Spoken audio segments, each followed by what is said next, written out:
अस्सलामुअलैकुम बच्चों। तो आज 22 जून 2020 को लेक्चर नंबर 19 है चैप्टर 1 का, कैसेस चेंज इन एनिमल्स या ऑर्गेनिजम्स। तो आज का टॉपिक हमारा है लंग्स कैंसर। ठीक है, तो लंग कैंसर को पहले डिस्कस करने से पहले आपको इसका पता होना चाहिए कि कैंसर क्या होता है। तो पहले ये देख लेते हैं कि कैंसर क्या है। तो कैंसर क्या है? Uncontrolled abnormal division of cell, मतलब अनकंट्रोल्ड या एबनॉर्मल डिवीजन ऑफ सेल हो, मतलब जो हमारी बॉडी में सेल होते हैं उन्होंने कितनी दफ़ा डिवाइड होना है और कब डिवाइड होना है, ये सब कुछ डिटरमिंड होता है। ठीक है, अगर इस मतलब चेकिंग में कोई फॉल्ट आ जाए तो सेल अनकंट्रोल्ड और एबनॉर्मल डिवीजन करेगा। तो ऐसा अगर हो जाए तो इसको कैंसर कहते हैं।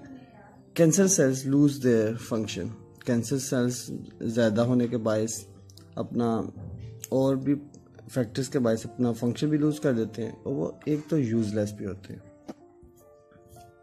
तो अगर आपको 9th क्लास का सेल साइकिल याद हो, ठीक है, तो उसमें मुख्तलिफ फेजेस होती हैं।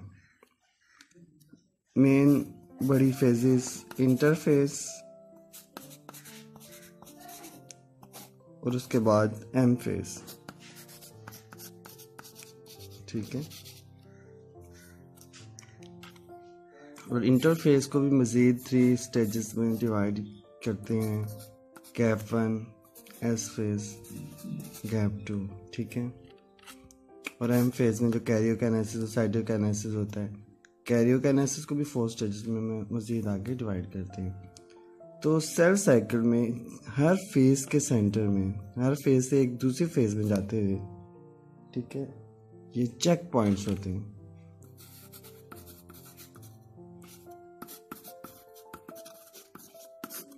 जो ये देखते हैं कि सेल अगली स्टेज में जाने के काबिल हो चुका है, तमाम जो रिक्वायरमेंट्स थी वो पूरी हो चुकी हैं, इसे आगे भेजा जाए।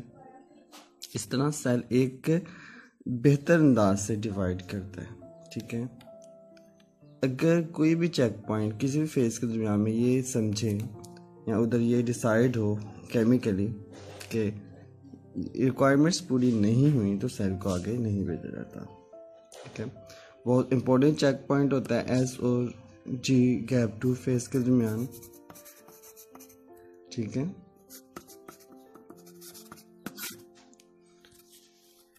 तो इस तरह सेल साइकिल को रेगुलेट किया जाता है। तो रेगुलेशन ऑफ सेल साइकिल में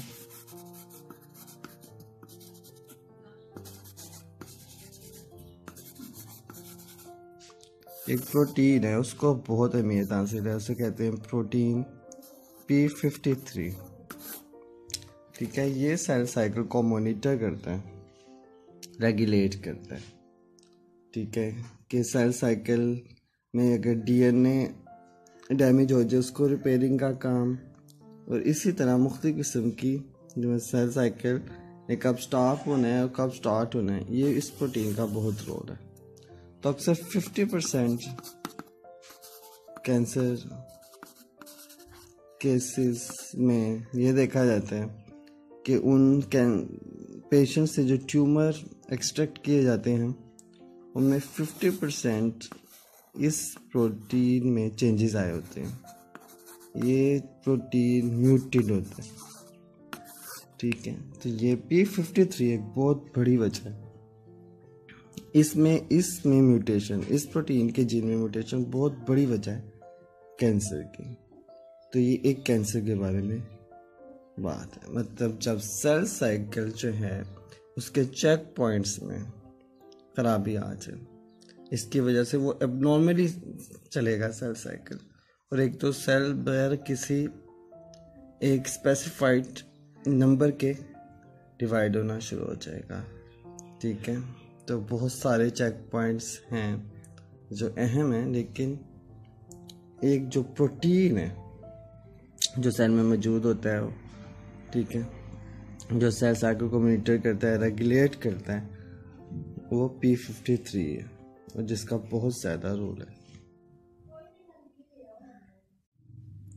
अब lungs cancer is the cancer which occurs in lungs. तो लंग्स कैंसर ऐसा कैंसर है जो लंग्स में होगा। हमने कैंसर तो देख लिया क्या होता है, तो लंग्स कैंसर ऐसे कैंसर को कहेंगे जो लंग्स में होगा। तो इसकी हम सिम्टम्स देख लेते हैं कि लंग्स कैंसर की सिम्टम्स क्या हैं। A new cough that doesn't go away, एक ऐसी खांसी आपको लग जाए जो ठीक ना होती हो। ब्लड विद कफ, खांसी के साथ खून आए। शॉर्टनेस ऑफ ब्रेथ, इसके बाद वेट लॉस विदाउट ट्राइंग, मतलब कोशिश नहीं की गई कोई।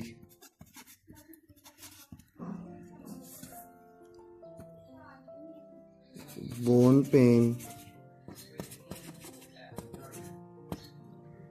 और हेडेक्स।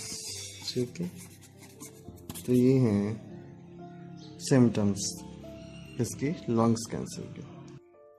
अब कॉजेज ऑफ लंग्स कैंसर, तो कॉजेज ऑफ लंग्स कैंसर में स्मोकिंग जो है ये एक लीडिंग कॉज है। स्मोकिंग की वजह से तकरीबन 80% लंग्स कैंसर है वो स्मोकिंग की वजह से होता है।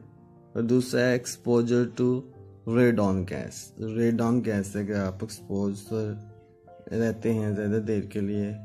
फिर exposure to asbestos, arsenic, chromium, nickel, ये कुछ मेटल हैं आर्सेनिक, क्रोमियम, निकल्स से आप ज़्यादा देर के लिए एक्सपोज रहते हैं। एस्बेस्टस एक मिनरल होती है जिसे फिल्ट्रेशन में इस्तेमाल किया जाता है।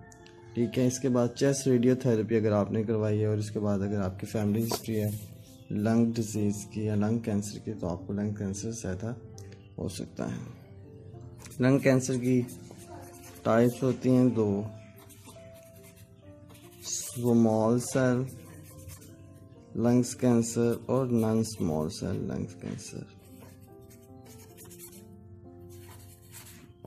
ठीक है, तो आपने याद रखना है ये लंग्स कैंसर एक प्रोग्रेसिव डिजीज़ है, इसे रिवर्स करना मुश्किल होता है। ठीक है, बहुत सारी प्रोग्रेसिव डिजीज़ होती हैं। ठीक है, जैसे एज़मा है, रिस्पिरेटरी डिजीज़ में एज़मा है, क्रोनिक ब्रोंकाइटिस है, उन्हें भी रिवर्स करना ठीक नहीं होता। रिवर्स नहीं किया जा सकता आसानी से, करके होती कि नहीं है, प्रोग्रेसिव डिजीज़ है। तो ये लंग्स कैंसर जो है इसका जो है आखिरी इलाज जो है वो लंग्स ट्रांसप्लांट ही है। ठीक है, इसके अलावा अगर लंग कैंसर की वजह से बोन पेन हो रही है तो पेन कंट्रोल करने के लिए मेडिसिन दी जाती हैं। अगर ब्लड कफ के साथ निकल रहा है तो इसको कंट्रोल करने के लिए मेडिसिन दी जाती हैं। इसको बस फिर कंट्रोल ही किया जाता है, ऐसे ही किया जाता है कि ये आगे की तरफ ना बढ़े। ठीक है, इसके अलावा फिर लास्ट रिजॉर्ट इसका ये होता है कि लंग्स ट्रांसप्लांट किए जाएं। तो ये था लंग्स कैंसर के मुतालिक। तो इंशाल्लाह कल एक नए लेक्चर के साथ मुलाकात होगी। अपना ख्याल रखिएगा। अल्लाह हाफिज़।